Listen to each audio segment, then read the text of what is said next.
Gustong papanagutin ng Senate Blue Ribbon Committee sina Pangulong Duterte at Health Secretary Francisco Duque III. Umanong pagbili ng gobyerno ng medical supplies sa kumpanyang Pharmaly nung kasagsagan ng COVID-19 pandemic. Dumepensa naman si Duque at handa raw siyang makipagtulungan sa investigasyon. Narito ang unang balita ni Mav Gonzalez. May pananagutan umano si Pangulong Rodrigo Duterte sa kwenesyong pagbili ng COVID supplies ng gobyerno sa kumpanyang Pharmaly. Yan ang konklusyon sa inilabas na partial report ng Senate Blue Ribbon Committee.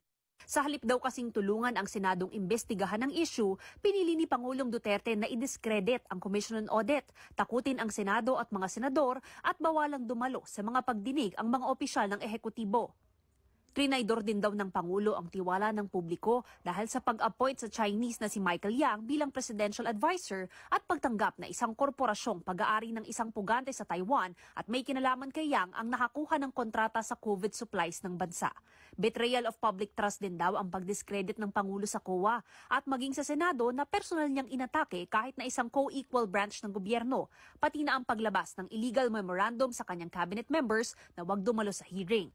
At ang pagtangging habulin ang kanyang appointees na dumalo sa pagdinig sa kabila ng panawagan ng publiko at Senado para lumabas ang katotohanan. Ayon sa report, ang pinakamalaking tanong ay bakit ang bilis depensahan ng Pangulo ang mga taong malalapit sa kanya nang malink sila sa issue. Kasama sa mga inirekomenda ng komite na sampahan ng kasong kriminal sina Health Secretary Francisco Duque III.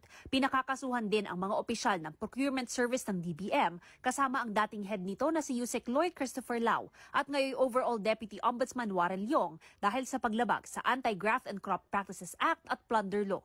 Sabi sa committee report, imbes na tiyaking available ang crucial supplies, inuna umano ng ilang tauhan ng gobyerno na kumita sa pagbili ng overpriced equipment. Hindi rin lusot sa iba't ibang kaso gaya ng estafa, perjury, falsification of documents, disobedience to summons, paglabag sa bayanihan to Heal as One Act, revised corporation code, at Government Procurement Reform Act. Ang ilang opisyal ng Pharmaly na sina Lincoln Ong, magkapatid na Mohit at Twinkle Dargani, Crizel Mago at Wang Tzuyen. Ipinadedeport naman ng komite si Michael Yang at dalawa pang Chinong kasama sa Pharmaly na sina Lin Weixiong at Xing Jinke. Ayon sa abogado ni Yang na si Attorney Raymond Fortun, wala raw legal o factual basis ang conclusion sa report. Hindi raw ito ginawa in aid of legislation kundi para sa re-election. Hinihintay raw ni Yang na hawakan ng isang aniyay impartial investigation body ang kaso. Sabi naman ni Attorney Ferdy Topacio na abogado ng Pharmaly at ni Ong, paulit-ulit lang na paninira at walang basehan ang partial report ng aniyay one-man Kangaroo Blue Ribbon Committee ni Senador Richard Gordon.